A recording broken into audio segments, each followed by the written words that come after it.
Mary Katharine Ham with me here in Chicago. Is Harris's strategy ignore and deny any and all problems? Well, it's not just any and all problems. The entire room is ignoring the last 3.5 years, right? Obama's big line in his speech was, we don't want a sequel. Y'all are the sequel. The Harris-Walz administration would be the sequel to the Biden-Harris administration. So it's quite a remarkable thing they're attempting to do here by saying, just ignore that we've been in power for 3.5 years. And I'm not sure it's going to work outside this room. They are excited about it inside this room, which is funny because, again, this is y'all's work that you're ignoring. It won't work if there's any serious questioning.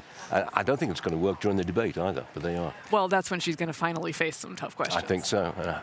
Will she get tough questions from ABC? There's another question for you. Look, they're going to be tougher than anything she's had thus far, true. and she does not handle any question very well, right? Even just, how are you going to pay for this? That's a normal question a Democrat gets, because all they want to do is pay for things, and they just say tax the rich. That's an easy answer. She can't even answer that. She just goes, return on investment, which just means she's going to throw more money into this economy that is losing jobs, that is losing steam. It's not a great plan. It's not. Let's move on. Pennsylvania Governor Josh Shapiro, he spoke last night. He said, we would have freedom under Democrat leadership. Roll it. The kind of real freedom that comes when that child has a great public school with an awesome teacher because we believe in her future. Real freedom that comes when she can join a union, marry who she loves, start a family on her own terms, breathe clean air, drink pure water, worship how she wants, and live a life of purpose where she is respected for who she is. That speech was very well received. You could tell that the audience liked it. Do you think the Democrats have any sense of remorse that they didn't pick Shapiro to be the vice president? I'm not sure they do, and I'm going to tell you why. But first, let me say, I hate this argument about schools from them. This party has lost 20 points in the head-to-head Republicans and Democrats on the issue of education because they all backed closing schools for 18 months. And there's a giant learning loss problem that's going to last decades in this country that they're not addressing because they're ignoring and denying it. And that is on their party. So when they talk about that part in particular, it makes me upset because my kids were part of that era. But I don't think they're upset for this reason.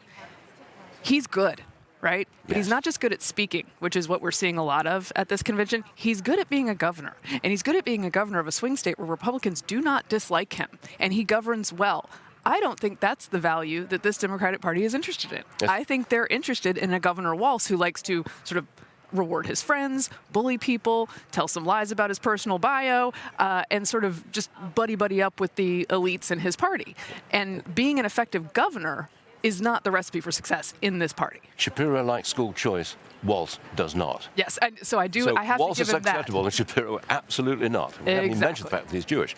Last one, Mary Katharine. Oprah Winfrey, well, she made a surprise appearance last night. She called out J.D. Vance's childless cat lady comments. Watch this. They are the best of America. And despite what some would have you think, we are not so different from our neighbors. When a house is on fire, we don't ask about the homeowner's race or religion. We don't wonder who their partner is or how they voted. No. We just try to do the best we can to save them. And if the place happens to belong to a childless cat lady, well, we try to get that cat out too. You know, her speech had zero policy. It was all image. It was very, very well delivered. What say you?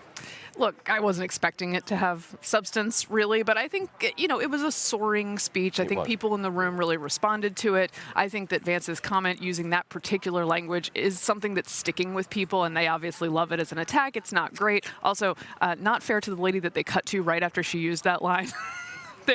On the camera and in the feed. There was yes.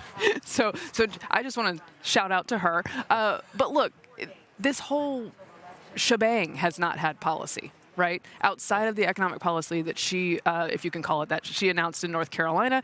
And I feel like people who understand basic economics, like you and I, of course you know more than I do, are sort of drowning in the nonsense. And I think we're going to continue for a little while. So Mary Katharine Ham, thank you very much for being with us. Thank you. Always a pleasure. Thank you.